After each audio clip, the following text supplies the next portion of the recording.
Folks, just want to give everybody a huge update. A video I made like 6 months ago about Digimon cards.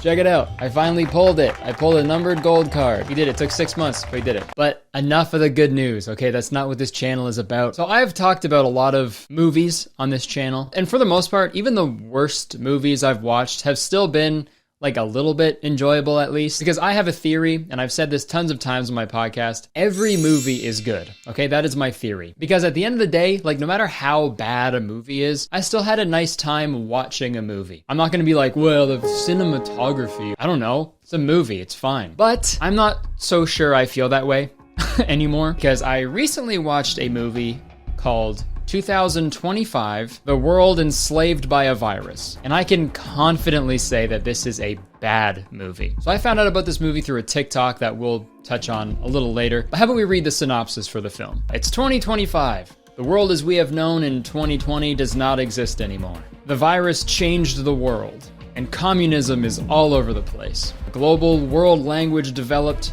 meetings are illegal, traveling is illegal, and Christianity is illegal. A group of Christians is trying to fight back. I also really love the sentence, communism is all over the place. Like they're talking about dust in a basement. When's the last time you cleaned in here? There's communism all over the place. Fucking caked in communism. Damn, bitch, you live like this? This 2025 movie came out this month on Amazon Prime. So when I saw that, I was like, okay, so this is a legitimate movie, right? If it's able to be on like one of the main streaming services, right? And then I did a little bit of research, and I found out that pretty much anybody can just upload a movie to Amazon for free. So never mind. And after a little bit more research, I found out that the director and star of this movie is just a YouTuber. He's a Christian YouTuber. Well, I mean, according to him, he's a #1 best-selling director. But I don't really know where he got that title from, because he only has one IMDb credit, and it's this movie. So maybe he's like the #1 best-selling director of this movie, which, I mean, I guess he's right. But I would just love to talk about this movie today, because it is genuinely the worst movie I have ever seen in my life. And that's saying a lot, okay? That's coming from a guy who really didn't mind the first Suicide Squad. So without further ado, let's talk about 2025, The World Enslaved by a Virus. The movie starts with an epic car chase with the main character, Roy. He's driving away from the police who are trying to shoot him and kill him. But when they finally catch up to him, for some reason they decide to just arrest him instead. And we got this great scene right here where he slides across the hood of a car to just get arrested on the other side. And dude, that is so funny. Sliding across the hood of a car to just get arrested. That's like doing a double backflip into a pool of your dad's piss. Like the first part was cool, but second part was kind of lame. Why does your dad even have that? How old is that pool? How long has he been filling up that pool? You know what I mean? Bruh. Now he's getting interrogated by this policeman because Roy's got a Bible. Okay, and that shit's illegal. It's not allowed. They are from a time when life was different. The time when we could meet our friends, go to restaurants, celebrate whatever and whenever we wanted to.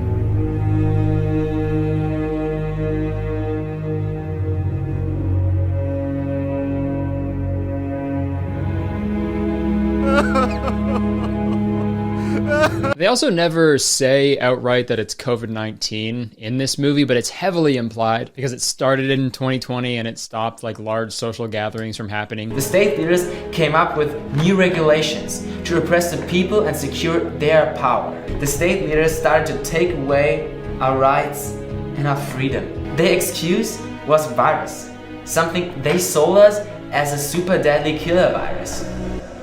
Something they sold us as a super deadly killer virus. Huh, 5.5 million people died so far, but you're upset that you can't go to a restaurant? Doesn't seem very godly, Roy. What would Jesus do? I don't know, but I can tell you he wouldn't make this fucking movie. And I'm just giving you guys the main points he makes in this scene. Like, this whole part is like 5 minutes of uninterrupted fucking exposition and him just complaining that you can't go to restaurants anymore because of COVID. If everyone would start thinking like that, we could really achieve something big. Okay, you know what? I'm gonna start a sin tally for this guy. As the movie goes on, we'll tally up all the sins that this guy commits, and we'll see how many he's got by the end of the movie. So far, we've got resisting arrest. I don't know, to a Christian, I feel like that could be a sin. You know, it is a crime. And also, he just, like, undermined millions of deaths. So that's 2 so far. Not looking good. So now we flash back to 3 months ago. Roy is hanging out with his sister, Hannah. Then their other friend barges in with some bad news about Jack. Arrested, tortured, and killed. But wait, who's Jack? He was a friend, our brother. Oh, okay. Thank you, Hannah. So this friend, and I'm sorry, I don't remember his name or no, I don't think they ever fucking say it in this movie. And even if they did, I just wasn't paying attention because this movie is so boring. So we'll just call him Friendo. Friendo Baggins. How about that? Friendo Baggins, he comes over and he's like, you guys gotta stop being Christian, okay? Everyone's dying. You know, they're getting murdered for being Christian and you guys are my best friends. I don't want you guys to die. So please stop being Christian. But they say no. So he quits their little like Christian rebellion group. Sorry, but I'm out. I gotta quit. And that really upsets them. Stop. Because like the synopsis says, being Christian is illegal. So being Christian is a crime and like crime is sinful. Therefore, the act of being a Christian is a sin. So let's add one. Sorry, Roy. So Roy and Hannah decide that they need to go out and find more Christians because there's just no Christians left in the world. We're the only Christians left in the world. Because if you guys didn't know, one of the most common symptoms of COVID isn't a loss of taste. It's a loss of faith.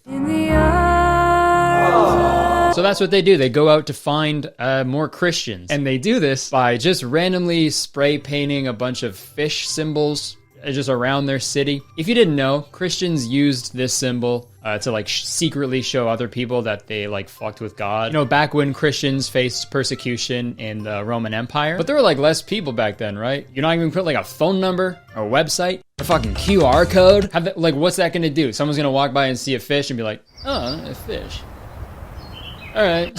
And you know what? I'm gonna have to add another sin. Graffiti? Really? I don't think Jesus would have liked that. Also, while we're on the topic of sinning, I feel like I need to talk about the TikTok that I mentioned earlier in the video. Let's just watch it. This is Joshua, I believe it's 29 as of right now, wishing his girlfriend a happy 18th birthday. And it just keeps getting worse because in the caption he says, "You have been my best friend for 4 years."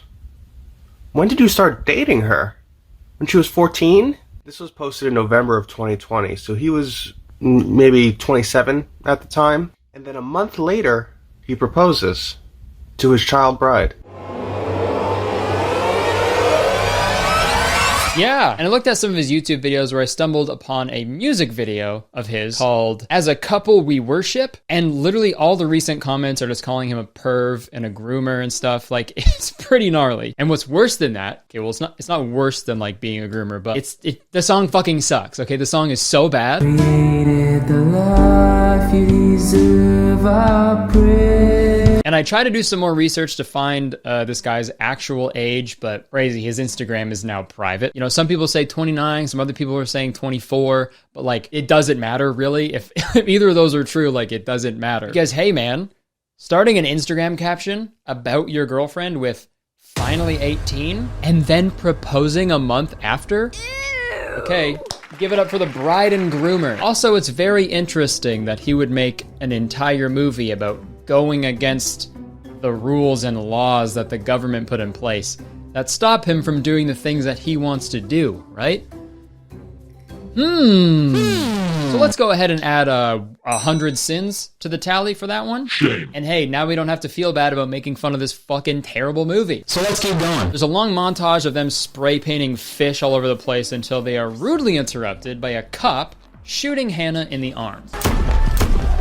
I don't know how the cop found them. I guess his Christian sense was tingling. But luckily, a random guy comes up behind the cop and knocks him out. I also want to add that Roy just straight up ditched Hannah as she got shot. She got fucking shot and he just like booked it. He ran away. So yeah, we'll add a sin in there as well. That was one of the 10 commandments. Thou shalt not bail on your sis when she gets shot.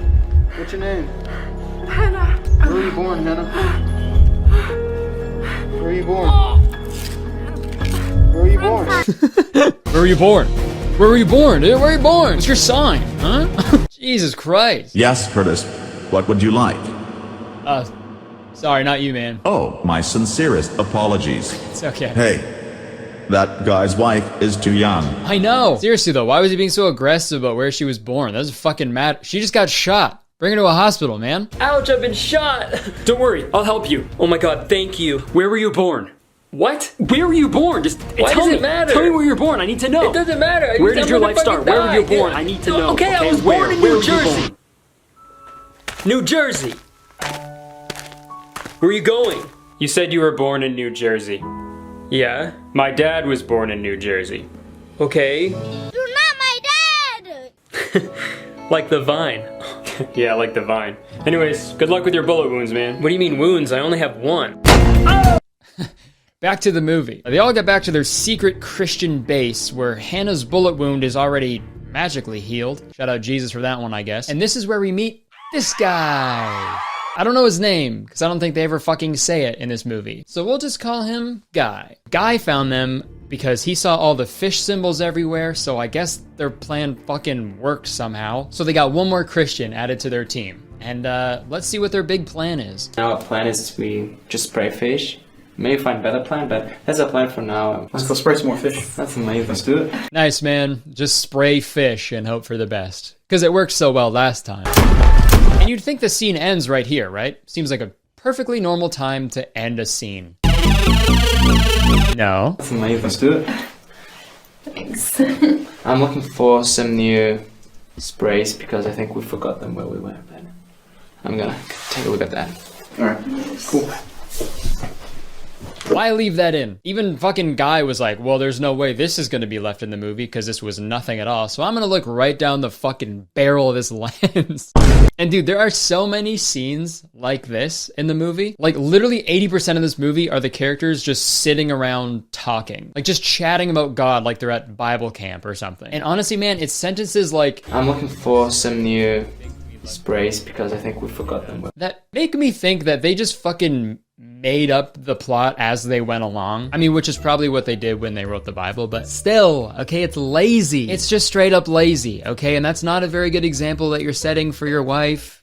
She's young and impressionable. But anyways, Hannah and Guy keep chatting, and this is where we really learn a lot about these characters with some hard-hitting dialogue. Do you live around here, or where do you live? I live actually like 20 minutes. I don't even know where this place is. Jesus Christ, man. So now we meet this other character named Layla, who's actually played by Roy's real-life wife, I think. We meet this character at her house where she pours way too much milk into her cereal bowl and opens a letter from her mom that says, "Please don't risk your life for people you don't know. You mean too much to me. Love, Mom." Her mom wrote that letter because Layla actually works for the anti-Christian government. I'm not quite sure what she does there. I'm gonna be honest, this entire part of the whole plot is very confusing because the only thing that happens in her day of work is some guy will walk up and go, here are the cases for today. Those are the latest cases.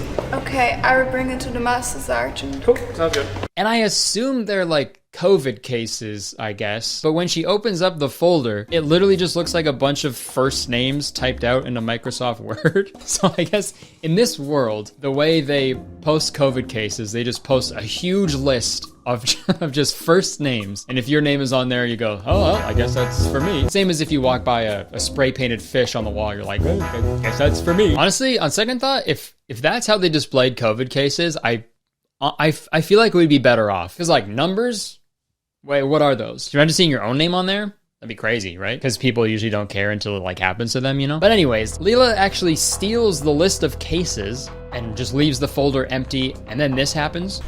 Those the latest cases? Yes, everything in there. Excellent. I'll give them to Sergeant Lucinda, my daughter. She'll take care of it. But okay, let's just recap what just happened at her job. Some guy left the latest COVID cases in a folder on her desk for her to relay to the masses. I think that's what she said. And it was on her desk for about 34 seconds. I counted. Then some other guy comes up and is like, oh, at least today's cases? Let me bring them my daughter, Lucinda. I'm sure you've had time to copy all these all these hundreds of thousands of first names and relay them to the masses, right? Like, what kind of fucking office are you running here that seems so unorganized? And this is also the perfect time to talk about the editing in this movie because, oh my God, the editing in this movie. Let's watch this scene right after he took the fucking empty envelope off the desk. And that's another thing. Wouldn't he feel that he was just holding an empty manila folder? Sorry, I'm nitpicking. I'm going to show you this scene unedited. This is how they chose to leave it in the movie.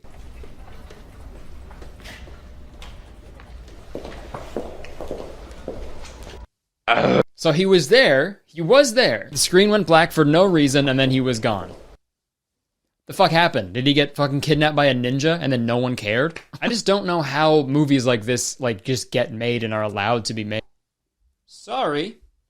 Got kidnapped by a ninja. He was really nice though. He had like a appropriately aged wife who was great. Okay, so now we cut to a cool scene of Roy, Hannah, and Guy. Now they're out just spraying more fish again. Second time's a charm. That's the thing about spraying fish. Making it stinky. All right, what did Corona do to Jesus?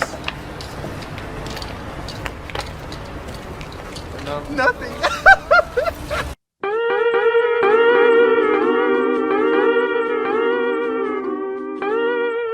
Dude, man, I didn't even think about this, but youth pastors, they must be having a fucking field day with all this COVID shit. Oh my God. You know, guys, you really can't socially distance yourself from our Lord and Savior. And listen, at the end of the day, I don't need the vaccine, all right? I have all the antibodies I need. The antibody of Christ. I flipped my chair around for that bit so I could lean on it like a cool guy, but you can't even notice in the frame, which is cool. That's embarrassing. Okay, so now we know that it is COVID that they're referencing in this movie, so at the very least, that terrible joke actually gave us some exposition that was needed. We then cut to a super cool scene of this hacker who's trying to track down the Christians, and they're doing some epic Bible research.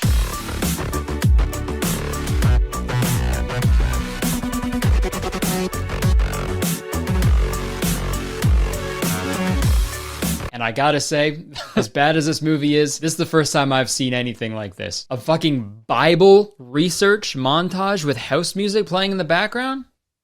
Let's fucking go, dude. That's hilarious. I honestly wish I thought of that first.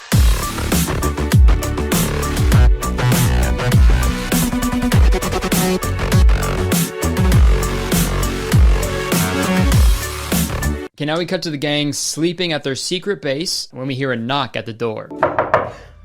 Who's that? Are you a traitor? Did you sell us out? Yeah, that's what I say to Jenna whenever someone knocks on our door too. Are you a traitor? But Guy isn't a traitor. He wouldn't do that, okay? Traitor, I hardly know her. The person at the door was the hacker. I am what you might call a hacker. Hacker, I hardly know her. I can't stop. And she wants to help them out with their cause. I want to help. And this next scene is fucking hilarious. It's yet another scene where the characters just sit in a circle and fumble through a conversation about Jesus. But there are some great lines of dialogue in this part, and I would like to show you one that has been burned in my brain ever since I heard it. Well, then we gotta find these Christians. So I can do that.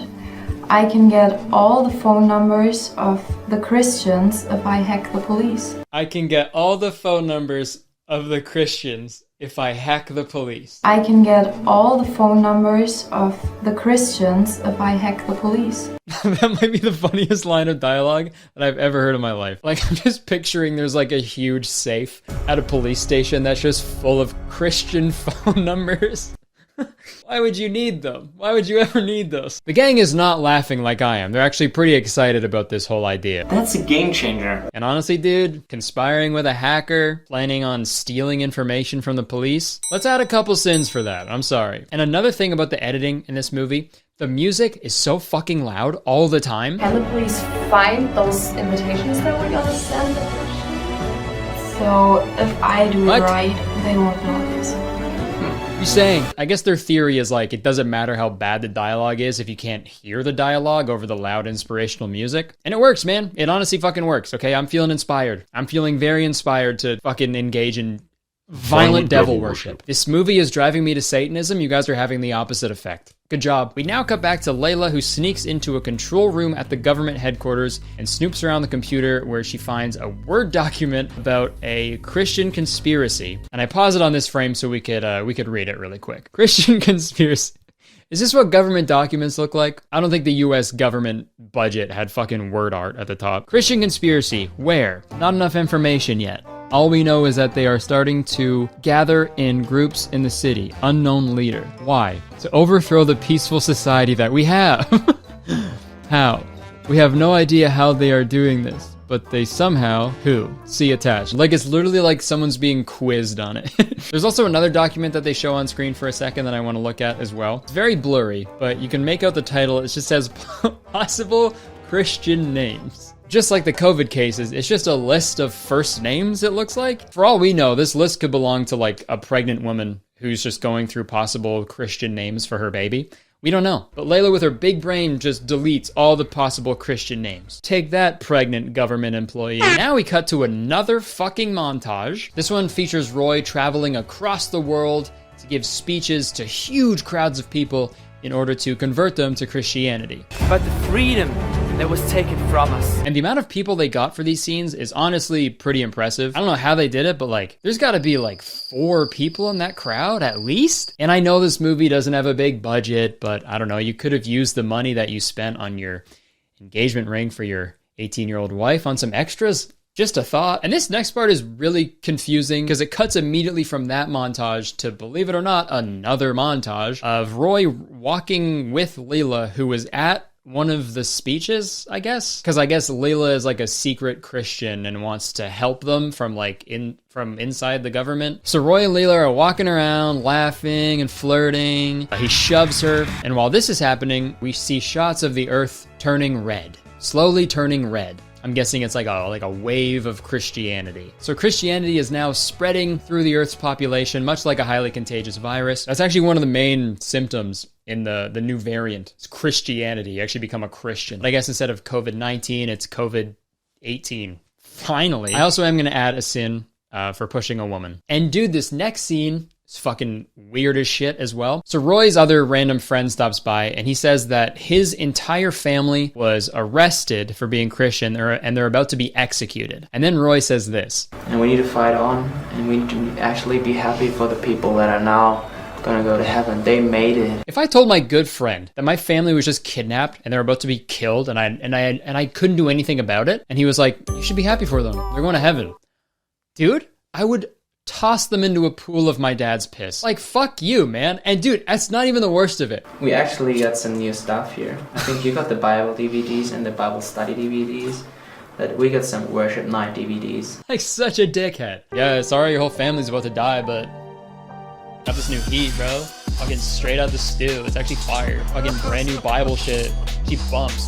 This screenshot is honestly like a genuinely amazing unintentional critique of Christianity. Somebody fucking crying and like sad, their life is falling apart. They just need someone to help them and uplift them and make them feel better. And then there's this super religious guy beside them being like, yo, here's a DVD, dude. Follow whatever they say on there and you'll get to heaven and see your family again. That'll be $10, by the way. And I'm not saying all churches and pastors are money hungry, but I'm sure there's a few. He made that airplane so cheap for me, I couldn't help it. Okay, now we cut to the government building where the sergeant is giving a Neil Breen-esque monologue. Unite thoughts, unite currency, language, and values.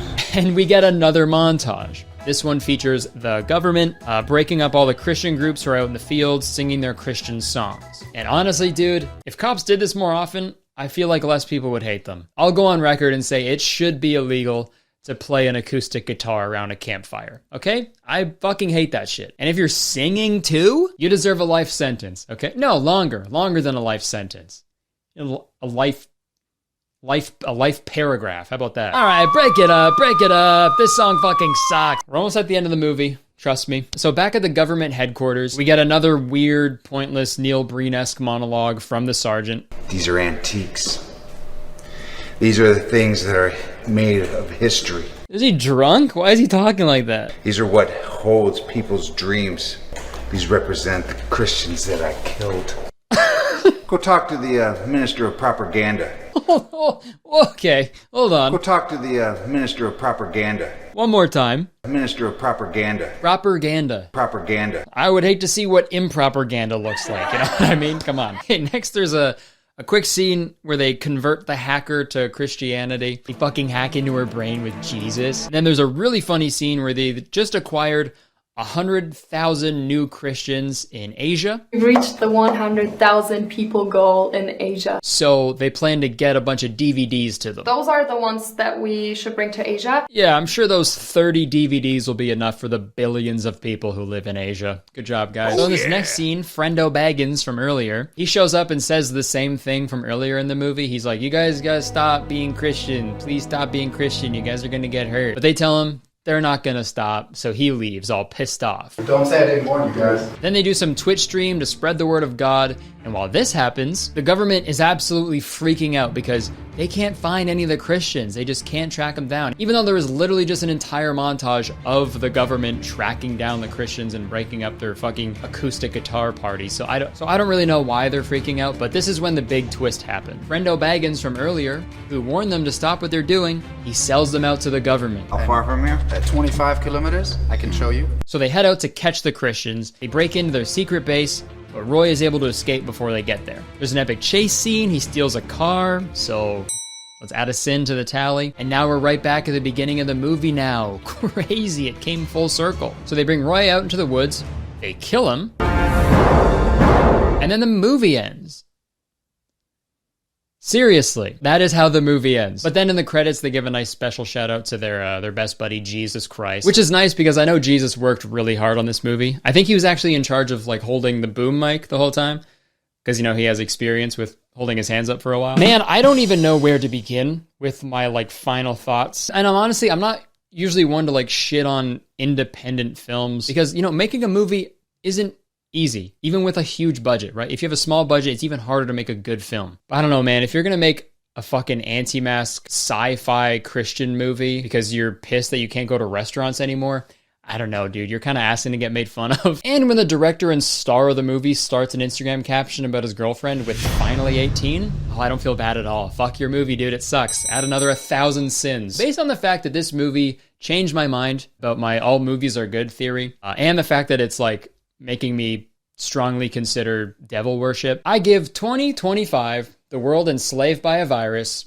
1 out of 18-year-old wives. I'll see you in hell. Okay, now let's hear a word from our sponsor, ExpressVPN. Folks, if you aren't using ExpressVPN when you browse the internet on an unencrypted Wi-Fi network, you're playing a dangerous game. Hackers could steal your personal info, your logins, even your banking credentials, and buy a bunch of anime body pillows with your credit card if they wanted to. You know, have fun explaining that one to your bank. But when you're cool and epic like me, you just use ExpressVPN and you're good to go. Because ExpressVPN encrypts your data through a secure tunnel so nobody can see who you are or what you're up to. So you can buy your own anime body pillows in peace. Also, ExpressVPN's encryption is so strong, it would take a hacker with a supercomputer literally billions of years to crack. ExpressVPN also masks your IP address by rerouting your connection through one of their 3,000 plus servers, which hides your real IP address and replaces it with one of their own. And with servers in 94 different countries, you have a wide variety of places you can choose to appear from. And speaking of changing your location, on top of providing you with unparalleled privacy, speed, and safety, ExpressVPN also allows you to vastly expand your entertainment library.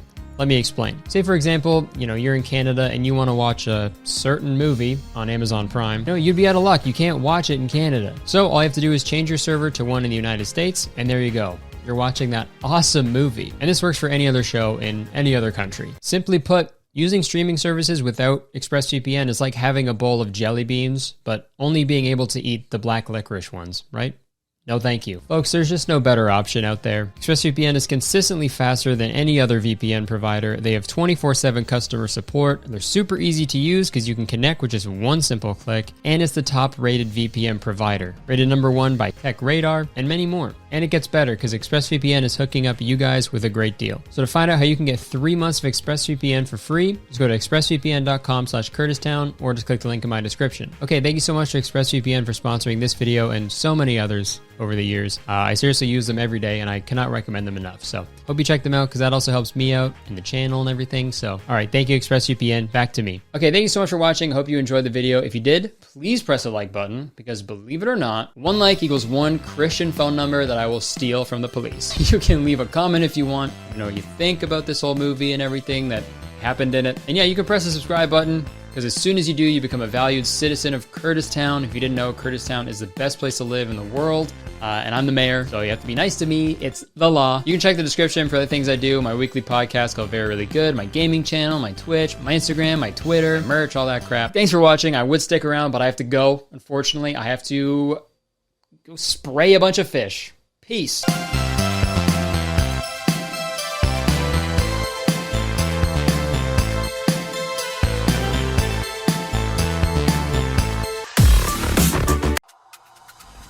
my god, is that Curtis Connor? I think he just hit 4 million subscribers. Yeah, he just hit 4 million subscribers on YouTube. That's so many That's people. a lot of Wow. I hope it doesn't go to his head. I hope he's still the same humble, nice guy we've all come to love. Yeah, I deserve all of this and more. No! I'm just kidding around. I don't deserve this at all. But thank you so much for 4 million subscribers. That's crazy. So thank you for letting this be my life. Dude, I'm on tour right now. I'm in Kansas City. KC in KC. So thank you. Yeah, sorry if the setup looks a little janky right now. I'm in a hotel room. I got a desk here. I feel like I'm on a late night show. Oh, what movie are you in? So funny. That was me being Jimmy Fallon. Okay, let's get into this video. Finding love is tough, right? It's difficult. You know, these days there's so many apps and websites that people are using to find significant others. You know, you got Tinder, Bumble, Grindr. You know, then there's the more specific ones like Farmers Only, J-Date, Plumbers in Love, Mormon Match, Underwater Dating. The list goes on, man. And yes, I made up those last 3. What are you gonna do about it? Are you gonna cancel me? Snowflake. Finding love is hard, you know, but it's all we want. It's all humans ever want. All we wanna do is give love and be loved. And I'm sure people, they just get worn down, sick and tired of failed relationship after failed relationship. And I'm sure people are thinking in their heads, God, I wish I could just create my own perfect partner. And I think I just described the plot of Pixel Perfect. Literally the plot of that movie, but we're not talking about that incredible, awesome movie today. I'm sorry. We're not talking about any movie today. We're not talking about a movie or a bad show or a weird, cringy TikTok guy. This week, we are talking about a real-life love story that I find truly fascinating. So a few weeks ago, I had like hundreds of people send me an article titled, "Woman Marries Ragdoll and Now They Have a Baby." First off, kind of fucked up to put all those quotation marks, you know what I mean? It's really mean. Yeah, a woman marries Ragdoll and they have a baby. But I realized after a little bit that people weren't sending me this article as like something to react to or talk about in a video. No. They were sending me this article because the Ragdoll husband in question looks exactly like me. Look at this guy. Look at this son of a bitch. Look at this raggedy identity thief. That's literally me, man. Look, there's literally no difference. Same guy, that's me. I mean, I will say, it does feel nice that even with endless possibilities of what your ragdoll husband would look like, you chose to make him look exactly like me. I guess I'm the peak male specimen, I guess? Damn. I mean, my bones crack every time I bend down and I can't think of the movie WALL-E without crying, but this is it. Soak it in. This is peak male performance. Sorry. As in, take a peek at this male's performance. You won't be disappointed. So I thought we'd go through this article today and find out about this love story together, because you know what? I gotta get to the bottom of this. Thank you, that was my impression of James Cameron when he saw the Pacific Ocean. Because he got to the bottom of it. So sorry about that perfect joke. Let's get into the article. Let's find out about this marriage, shall we? A woman who claims to have fallen in love with and married a ragdoll said they now have a baby together. Also, I don't want to say the wife's real name, so we're just gonna call her Mary, okay? So Mary says it was love at first sight when she met Marcello, a toy ragdoll that her mother made.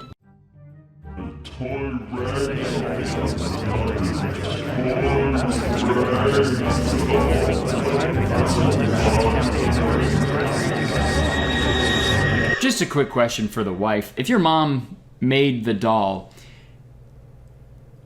wouldn't that technically make him your brother? Okay, I wrote here in the script, play the entire blood-related music video in asterisk. So we'll see if I have the balls to go through with that bit. I don't think I'm gonna have the balls to do that when I'm editing the video, but I didn't have the balls. Back to the article. The couple got married in a beautiful ceremony that was attended by 250 guests. I mean, 250, okay, that's a big wedding. I'm assuming all of those guests are Marys, right? I don't think Marcelo had any of his family members at the wedding. Dude, like I think that the mom has got to be regretting her decision like crazy. You know what I mean? You know, she probably made this rag doll for her daughter as like this fun, harmless joke or something. And then when her daughter met Marcelo, she was like, oh my God, I'm in love with you. I love Marcelo, I'm gonna marry you. And now the mom probably has to like construct a bunch of other rag doll family members for Marcelo, has to like come up with a whole life story for him and shit. Imagine there's like a cork board in like the mom's basement with like red yarn tying everything together, which is pretty fucked up because I'm pretty sure that's what he's made of. But I found a few videos from the wedding and everybody's very happy, you know, and supportive of this relationship between Mary and Marcelo, which is great. They also had a TV news network cover the wedding. Then the bride and bride and groom, I said. They shared a beautiful first dance together where Marcelo was tied to a hand truck. And honestly, dude, I fuck with it, all right? Every first dance should be like this. There's too many husbands out there who just aren't very good at dancing, and we should save them the trouble and the embarrassment, okay? Put them in a wheelbarrow or something and just fucking move them around, you know? I think that'd be great for everybody involved. If my first dance ain't like this, I don't want it. Okay, I'm also thinking more about this wedding. Like, do you think Marcelo had like a best man, you know? Or like a best rag doll? Or a bachelor party? Did he have a bachelor party? Probably not, right? I doubt the mom rented out an entire strip club and then created a bunch of ragdoll strippers for him and his ragdoll friends, you know? That's above and beyond. I'm also thinking like, obviously it's tough when you get out of a relationship and then into a new relationship and then you're adapting to that new one, right? It's very difficult, but could you imagine going from a ragdoll and Mary and Marcelo were ever to break up and then Mary dated a human after that? Could you imagine? Okay, I'm gonna hop in the shower. Oh, do you mind if I hop in there with you? That's a terrible idea. You'd be sopping wet. You'd be dripping water all over our house. I would just use a towel to dry off. All right, let's clean you up. Into the washing machine you go. Wait, what? Husbands go in the washing machine.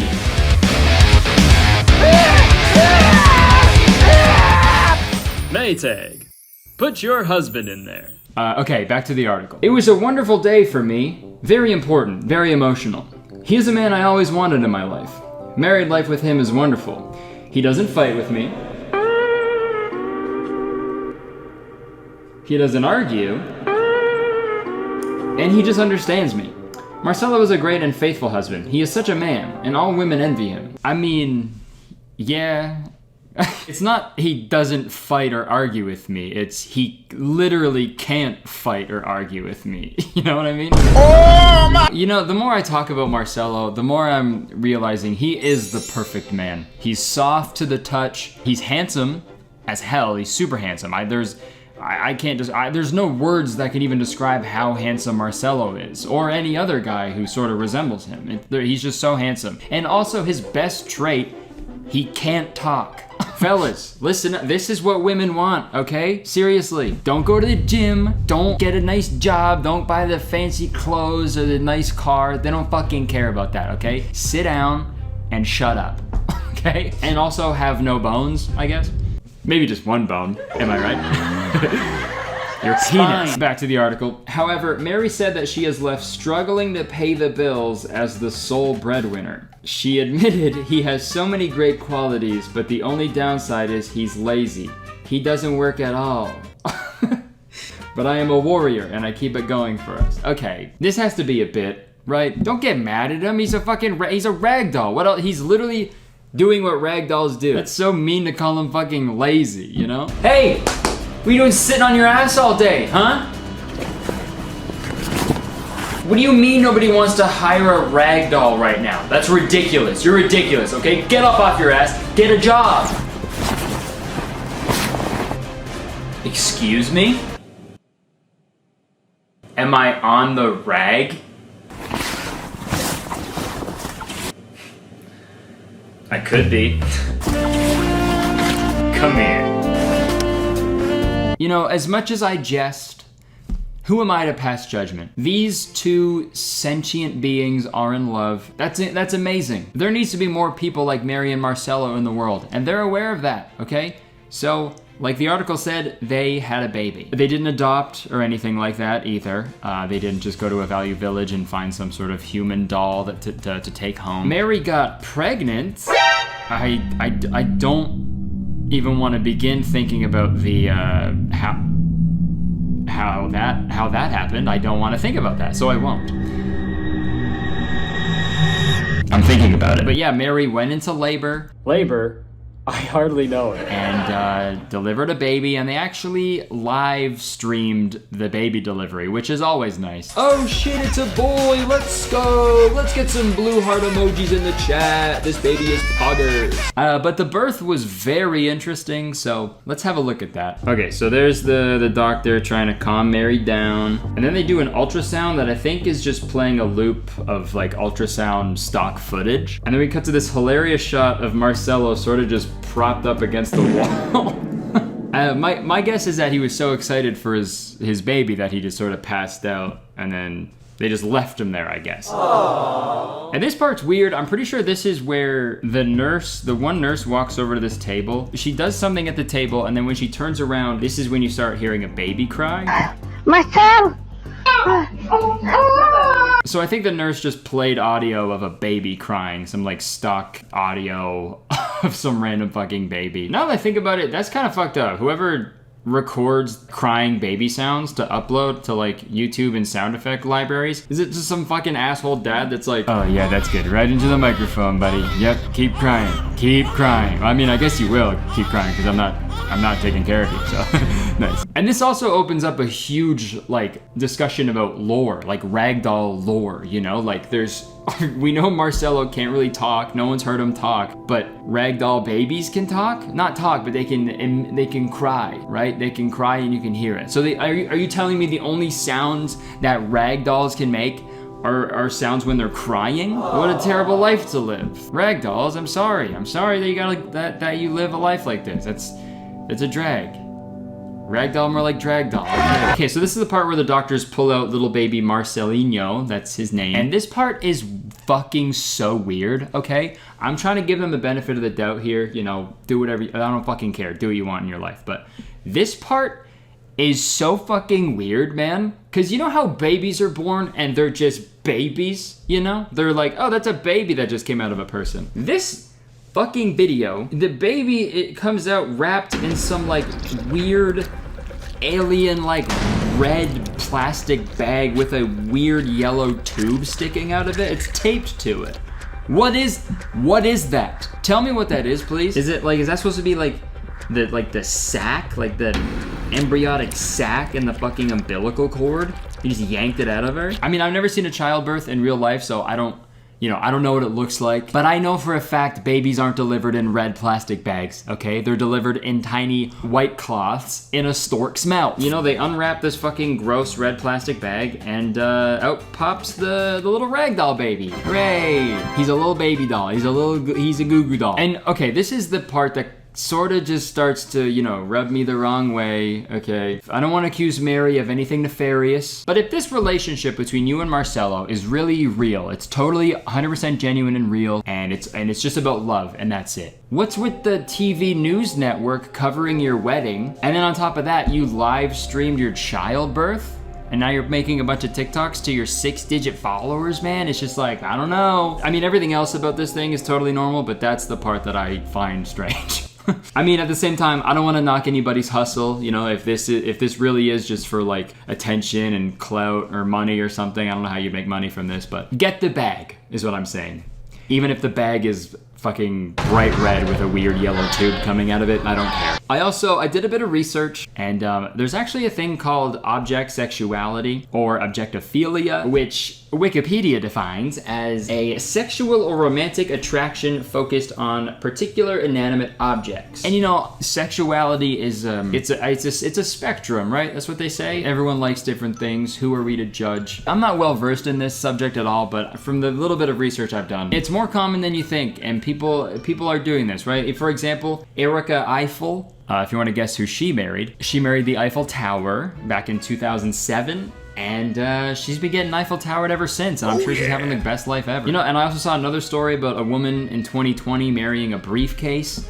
Talk about baggage. And I know I just made a bunch of jokes about this, but if it's not hurting anybody, then fucking who cares? You know what I mean? I'm just taking the piss out of it. Honestly, I think down the line somewhere I am related to Marcelo. The resemblance is undeniable. So it's kind of fucked up that I wasn't invited to the wedding, but it's fine. We would have had an awesome bachelor party at that ragdoll strip club, but whatever, man. That should be me holding your hand. I think that's enough of me ragging on these people. Let's hear a word from today's sponsor. Hey, this video is sponsored by HelloFresh. HelloFresh delivers fresh, quality produce from the farm to your door in less than a week so you can savor summer flavors right from home. And speaking of summer flavors, folks, it's that time of year. You want to impress your friends at your next barbecue? Try grilling up HelloFresh's cheese stuffed burgers with pesto aioli. Or hey, maybe a grilled salmon with balsamic tomatoes. Are you kidding me, dude? Those sound so good. And look, I know you're saying to yourself, but Curtis, I'm a globe-trotting socialite with the hottest future ahead of me. I'm not home every week for a weekly meal delivery service. That's fine. HelloFresh knows that and they got you covered because their plans are flexible as heck. You can skip a week, change the delivery date, change the serving size of your delivery, and so much more, all with a couple taps in the HelloFresh app. And while we're on the topic of the app, this week I accidentally threw out all the recipe cards for the meals I got, like an idiot, but they had all the recipes right on the app for me to look through, so I wasn't even stressed for a second. And also, I know how hard it is to eat healthy consistently, but with HelloFresh, it's so easy. HelloFresh offers veggie, pescatarian, and fit and wholesome meals to make it super easy to stick to your goals and just feel better about what you're eating every day. And HelloFresh isn't just healthy for you, it's healthy for the planet. HelloFresh is the first carbon neutral meal kit company, and nearly all packaging is recyclable. Folks, this is just a no-brainer, okay? We've been eating HelloFresh every week for like 3 years now, and honestly, I cannot recommend them enough. The food is delicious, the recipes are easy to follow, and it just makes our lives so much easier and stress-free. And now's the perfect time to give them a try because I got a great deal for you. Just click the link in my description or go to HelloFresh.com and use code CurtisTown16 for up to 16 free meals. And oh yeah, also 3 surprise gifts. Yeah, thank you to HelloFresh for sponsoring this video and so many other videos over the years. Again, I hope you check them out because it helps me out, helps out the channel when you guys check out the sponsors, and you're going to be getting some delicious food. So everybody wins here, dude. So yeah, click the link in the description, CurtisTown16. Thank you so much, HelloFresh. Back to me. Bye. All right, thank you so much for watching this video. I hope you enjoyed it. If you did, please press the like button because believe it or not, 1 like equals 1 husband in the washing machine. That's where they belong. Leave a comment, let me know what you think about all this. Let me know if you've ever had experience with an inanimate object. Never mind. You can subscribe if you want because I make a video all the time, and as soon as you subscribe, you become a valued citizen of Curtistown. If you didn't know, Curtistown is the best place to live in the world, and I'm the mayor. So you have to be nice to me, it's the law. You can check the description for other things that I do, my podcast, Twitter, Instagram, all that crap, my merch, tour. I'm on tour right now, come see me on tour. The shows have been incredible so far, and I hope to see you at the rest. All right, I would stick around, but I have to go. I have a long lost brother, apparently, that I need to go talk to. Goodbye.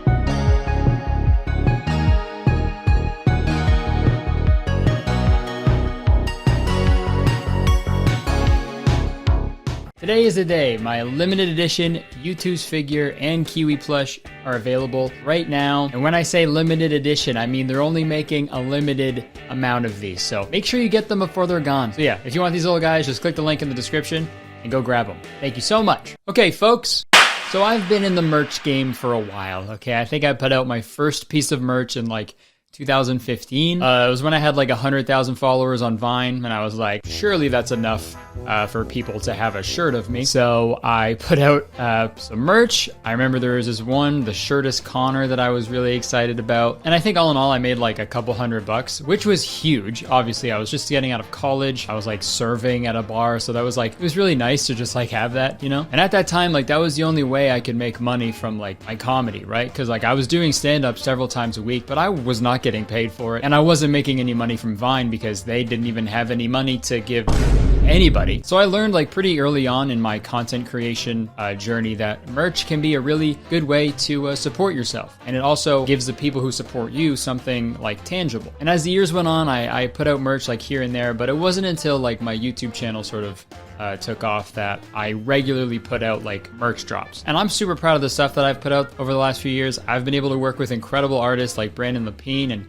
Kel Lauren and many others. And I've been able to do fun like one-offs like trading cards. And now now with YouTubes. Like, it's really cool that I can make stuff that people want to wear, and it's like a cool way to support me and stuff. And like getting tagged in pictures of like people wearing my merch just like to school and like to concerts and shit. Like, it's just so fucking cool. But enough of the sappy stuff. Jesus Christ. I've been holding back puke this whole time, man. Enough of that sap. Enough of that tree cum. That's what sap is. Where there is merch, there is always knockoff merch. Like, you know when you go to a Jonas Brothers concert and there's like some 65-year-old guy selling Joe Bros merch outside of the venue for like $10, and you know he doesn't know who the Jonas Brothers are. Jonas Boys merch, only $10. Come get your... There's knockoff merch everywhere. And yeah, sure, maybe you could get a piece of merch of your favorite artist for a little cheaper than, you know, you usually could if you go that route. But the shirt you get, it usually feels like a literal pool tarp because it's made so poorly. And it also doesn't support the artist that you like. So it's a lose-lose, an LL.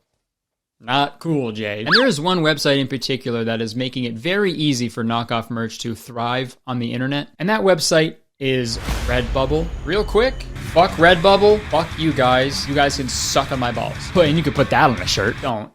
They fucking probably will. Please don't, okay? I know Drew and Eddie like touched on Redbubble a bit in a video that they made a while back, but I also want to touch on it. So Redbubble is a website where you can upload just any design you want onto a wide variety of merchandise like t-shirts, sweatshirts, all the way to like shower curtains and notebooks. Like, they cover it all. They print it for you, they ship it out and everything, so you can just collect a little bit of money from that transaction because it's your art that you're selling, right? Obviously, with a website like that, it is very easy for people to just upload artwork or a photo that is not theirs and still make money off of it, which is not allowed. And as far as I'm concerned, they do not give a shit about copyright infringement at all. And it sucks for like small artists especially because like if their art is on the website, the only thing they can do is like email Redbubble and just fucking hope that they take it down. And if they don't, they're kind of shit out of luck because they don't have their own lawyer to like draft up and send a cease and desist on their behalf. And before we go any further, I just want to say this because I can already imagine the comments. This isn't me being like, I don't make enough money from my merch. Come on, Redbubby. I'm fine, okay? The people who support me, they will get merch from my website, and if stuff is sold out, they'll wait till it's restocked, like a normal person. I just want to start a conversation because there are creators out there, small artists and stuff, who rely on their art and their merchandise to like live, you know? But just a quick search of my name on Redbubble pulls up, dude, 840 results. I will say a lot of it is like fan made, or like stickers of like screenshots from my video. I guess this is a good time to bring up this topic. If somebody makes like a unique piece of art based on me or something, like they draw me or something, or like something I said, they like rework it into something else. Like I don't fucking care about that, obviously. Like it's an artist like interpreting it, changing it, like transforming it, making something new. And that's great. I would be such an asshole if I was like, take that down, give me the money, you know? That's fucked up. But the shit that really bugs me is this. Look at this shit. Just straight up stealing. Thanks, Chip Chrome. So this design for my podcast was done by Brandon Lapine, who's a very talented artist who's like now become like a friend of ours. I remember I reached out to him like a few years ago and I was like, hey, I want you to do the artwork for my podcast, okay? I want it to be like kind of scribbly, weird, like all over the place because that's how the podcast is kind of. And he was like, sick. And he worked on it really hard. It was perfect. I loved it. So I paid him. I paid him for his work. I spent a bunch of money on like the blanks to like print and stuff. And then a bunch of other people worked really hard to like print the designs on the shirts and ship them out and everything. Like it was a whole process with like a team of people, and fucking Chip Chrome was like, this is mine now. And Redbubble allows this shit to happen all the time. And it's fucking so frustrating because on the website, they like brand themselves as like, we love artists, we love them so much, we just want to kiss the top of their heads. And they also say on their website that they don't condone uploading stolen artwork. So the fact that they say that allows them to be like, well, we didn't know. We didn't know. Sorry. We don't like when people do that. What I'm saying is like, it doesn't make it okay just because you have plausible deniability. And yes, I did learn that term from Max Keeble's Big Move. Plausible deniability. Shut up. And this shit happens all over their dumb fucking website. Like, here's another one. Kurtis Connor merch, please be nice to me. Classic t-shirt. That's the fucked up thing, man. It's like, it's clearly like a bot or some fucking company or something, because it's like Kurtis Connor merch. They're doing that for SEO purposes, so when someone searches Kurtis Connor merch, this shit pops up, and someone's gonna be like, oh, this is, it says Kurtis Connor merch right there. So this design was done by talented artist and friend Kel Lauren, and they fucking crushed it, obviously because they're super talented and like amazing at what they do, and they had like a whole cohesive vision for it and like specific colorways so it would look the best it possibly could. And then this fucking person just stole it and put it on Redbubble. And also it just lets you pick whatever color to put it on, and some of these look so ugly. Look at this orange one. You can't even fucking see it. And also, dude, this is only half of the merch. There's like a whole design on the back and on the sleeves, but there you can't do that because this is a fucking t-shirt. It's like $30 for half of the shirt that you could get. I guess I'm gonna start doing that from now on, I guess. I'm gonna start selling half shirts. It's like a crop top. Now, you know, like those are half shirts, but it's gonna be halved like that way. So it's only the front part. No back. Get ready for a cold back this year, guys, okay? Sorry, if you like my merch, you're gonna have a cold back. Cold backs 2022. And dude, like I said, I'm all for people like making original art and selling it, like on their Etsy or something. Like I've seen some cute stuff, drawings of me, stickers of me on Etsy that artists make themselves. They pack it and they're like in control of like the quality and stuff. Like that's fine. I don't give a fuck about that. But Redbubble makes it so easy for people to just blatantly steal artwork and have no repercussions. And a lot of the time, dude, even the original artwork fucking sucks. Look at this one. What the hell is this? I'm gonna read the reviews here because it says it's 5 stars. Sleek, sexy, and flattering. Beautiful stretch fabric. Use it as part of a DIY costume. I can wear the skirt for any occasion. Love the quality. Love the bag that read, "This is your new thing." Made my granddaughter smile. And me too. Nice touch. This is about a skirt. He just loved the bag that said "this is your new thing" so much that he's going on other products and reviewing it. Guys, fuck this skirt. You gotta get that bag that says "this is your new thing." Okay, so this is just reviews of the skirt that it's printed on. It's not of this design, obviously, because you can't wear this on any occasion, right? This looks like a dog like pooped on a skirt, but instead of like cleaning the skirt, you just rode on top of the poop. Please be nice to me. My dog just fucking shit on my skirt. Maybe I'm being a little mean. I apologize. Art is subjective. I just wish I wasn't subjected to this, because this is just a poop skirt. Skirt. Simple as that. Like, dude, could you imagine if I put this out as merch? I'd be fucking executed. I would be burned at the stake, I think. And another thing that's super frustrating about Redbubble, I know this is just the website tracking what people search and what they click on, but when you search my name on Redbubble, it shows like suggested searches below the search bar, and big surprise, you just have other YouTubers that like share my audience. You got like Danny, Eddie, like people who actually give a fuck about the products that they put out for their audience. And there's people stealing their shit too and making weird knockoff shitty versions of it as well. It's literally the website being like, hey, if you like these stolen designs, you're gonna love these other ones. Obviously, I know this is like almost impossible to police with a website this big with this many products and designs, but like don't fucking pride yourself as a company that's for artists when half of your shit is literally stolen art, you know? That's like if BP came out and they were like, we're like for the earth, we love the earth. No, you don't. You waterboard ducks with oil literally every week. But like I said before, the frustrating part about knockoff merch is that it's a shitty quality, right? And it's like, oh, dude, it sucks too, because like if you got knockoff merch and then you were talking to your friend and like, oh, is that Curtis Connor merch? And you're like, yeah. And then they touch it and it feels like literal fucking sandpaper. And they're like, oh, that guy sucks. He made shitty merch. He just in it for the money. It's fucks everybody over. The material, like, material girl. The material is shitty, obviously, from Redbubble. It has to be shitty. But how shitty is it? How shitty are their products? There's only one way to find out, and I have to admit, I did something bad, okay? I was curious about what this merch felt like and looked like in person, so I ordered some, okay?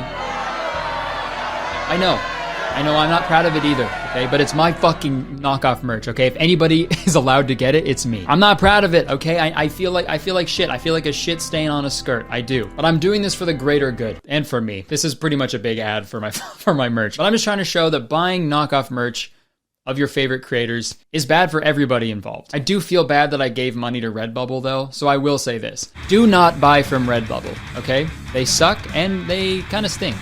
They smell really bad. Okay, so that'll probably deter some future customers, so it's all good. We balanced it out. So let's go see what I bought. Haul time. Okay, what's up guys? I honestly forgot what I ordered because I've been trying to do this video for a while. I wanted to put it out like last year, but I didn't have time. Also, the sun is shining right on my legs, and my legs are getting really warm. Hot legs, cold back. Okay, before we get into the Redbubble stuff, I want to show you some merch, some Kurtis Connor merch that I found on Amazon. Hold on, let me clip this thing on here. Does that look weird? Yeah, it does, but whatever. Apparently, Amazon just put my face on, like pictures of me on shirts. I don't know what language this is. I don't know where it was printed, but oh God. The material is god awful. I don't know if you can see it, but I don't know how to describe it. It sort of feels like if Under Armour made a hoodie. Like it's very like plasticky kind of. Oh no. Dude. For some reason I thought I had a feeling of the back, because the front has my front face on it, right? I thought the back would also just have my back, but also I don't have a picture from this photo shoot of my back. So imagine if they did, if they somehow had a photo of my back that doesn't exist. Okay, I'm gonna put it on. Nice. So since the bottom of the shirt is black and like a torso, since I'm wearing black pants, it'll kind of look like it'll look like me. So I'm gonna lower the camera a bit. Hold on. Hey look, it's Kurtis! It's a good old pal Kurtis. He's doing a jig. He's dancing. Look at him go. Okay, so I'm gonna give the Amazon merch like probably a fucking like 2 out of 10. It would be 1, but it's 2 because of the silly dance that I did. So 2 out of 10. Okay, now it is Redbubble time. Okay, so I just ripped this out of the Redbubble bag. I remember what I got now. This is a drawstring bag with a picture of myself. Hold on. Looks pretty good. Also, the shitty part about having like faces on merch is like, if you like move a little, like the whole thing gets distorted and I look like a fucking Harry Potter PS1 character, dude. As soon as I heard, I rushed down from my heart to give you a big congratulations. Okay, I'm gonna put something in this bag. I'm trying to, with all the things that I got from Redbubble, I'm trying to make like a full fit. Okay, so I'm gonna stuff this with some stuff so it just gets big and puffy, you know? All right, next one. So this is a face mask. It's me and little me on there. And just by looking at the fabric, I don't think this stops COVID. This does not look like it stops any germs from coming in. It is so thin and weird. And it's for babies too, because it is so little. Do you think darkness is your ally? You merely adopted the dark. God, it's, okay, fucking smells, dude. Oh, why does it stink? What did I say? Roll the clip. They suck and they kind of stink. They smell really bad. And I was just lying before. Now it's the truth, dude. Oh, now I get it. This is your new thing. I thought the person bought a bag that said this is your new thing. This is the worst feeling fabric I've ever felt in my life. This is a shirt, I think. Dude, okay. This is a fucking Sephora uniform, I think. You know those shirts that they wear at Sephora? And it's too small, I can already tell. But this is and it feels just like the shitty one from Amazon. And we got one more thing here. Dude, I wish I checked what I ordered because I totally forget. Here we go. What the fuck is this? What is this? This is a scarf? I think it's a scarf. If it is a scarf, this is the thinnest material because you can fucking see myself through it. That's a sleigh for sure. Slay what you need to slay. All right, this fit is gonna be atrocious. Okay, and I think this is the last one. Let's see what we got. Bruh. Oh, it's a skirt. Okay. It says, you know, I had to do it to him. I thought these were shorts. I guess I ordered myself a skirt. Fuck. Okay. All right, I'm gonna put this whole fit on and then just hold tight for the reveal. Hey y'all! So yeah, this is probably the worst outfit in the world. As you can see, I got my Sephora shirt on, my fucking skirt, socks. Yeah, I got my scarf up here. You can't really tell because it's such a small graphic on it. You can't even see like where I'm at. Like where is the little fucking thing? Yeah, this is me. This is a little graphic of me. You can't even see it. Major bag alert, major and then last but not least, if I want to get COVID, I can wear this mask. Because I feel like this attracts COVID. I feel like it doesn't protect you. I feel like it's like pheromones for COVID. It's like, come on, spike proteins, get in here. So yeah, I look fucking insane. I feel like you would cross the street for sure if I was walking your way. But yeah, this just goes to show like it's not, people shouldn't just have the ability to upload any design and, you know? This looks like dog shit. This looks so bad. Okay, so looks overall, it's a fucking picture of me. Like, it's not like a cool graphic, right? So I'm doing 1 out of 10. For overall quality, I would go like fucking 0 out of 10. It is so thin. It is so thin. Like, all the material is so shit. Like, it all feels like Under Armour. So I don't know if that's intentional or not, but it is a nightmare. All right, back to me in normal clothes.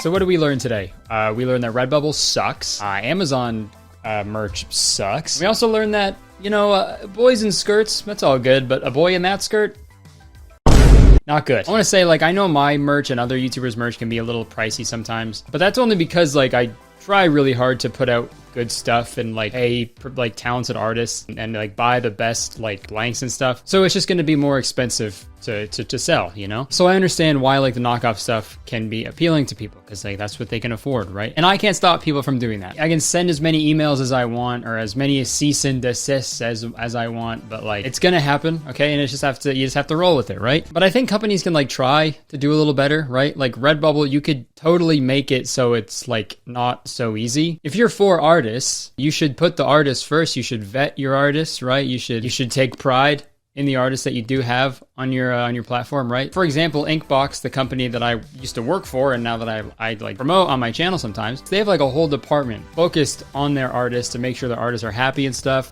When an artist applies to be an artist, they like vet them and shit. Like, I'm not trying to suck their dick, but I'm saying like that's how you do it, right? Like that's the way to do it, right? Like actually give a fuck about the art and the artist and taking care of them. I don't know. In conclusion, Redbubble sucks and it's actually stinky. It is. It fucking reeks. So don't get it. Making it stinky. If you want to buy my merch or any YouTuber merch, you know, just try to support them. But if not, I'm not gonna fucking tell you what to do. Okay, that's it. Press the like button if you enjoy the video, because believe it or not, 1 like actually equals 1 shit-stained skirt that I will scrub clean. You can leave a comment. Let me know what you thought. Let me know if you've ever seen any weird knockoff merch or anything, or if you ever bought knockoff merch. I don't know. Just let's talk about it. Press the subscribe button, and as soon as you press the subscribe button, you become a valued citizen of Kurtistown. If you didn't know, Kurtistown is the best place to live in the world, and I'm the mayor of Kurtistown, so you have to be nice to me. It's the law. Check out my YouTubes, okay? Check the description. Press the button. Grab my YouTube's figure and the Kiwi plush. Like I said, only a limited amount, so fucking get them before they're gone, dude. Also in the description, you can check my Instagram, Twitter, my podcast, Twitch, gaming channel, all that shit. Okay, that's it. I would stick around, but unfortunately, I have to burn all of this awful, awful clothing. See ya.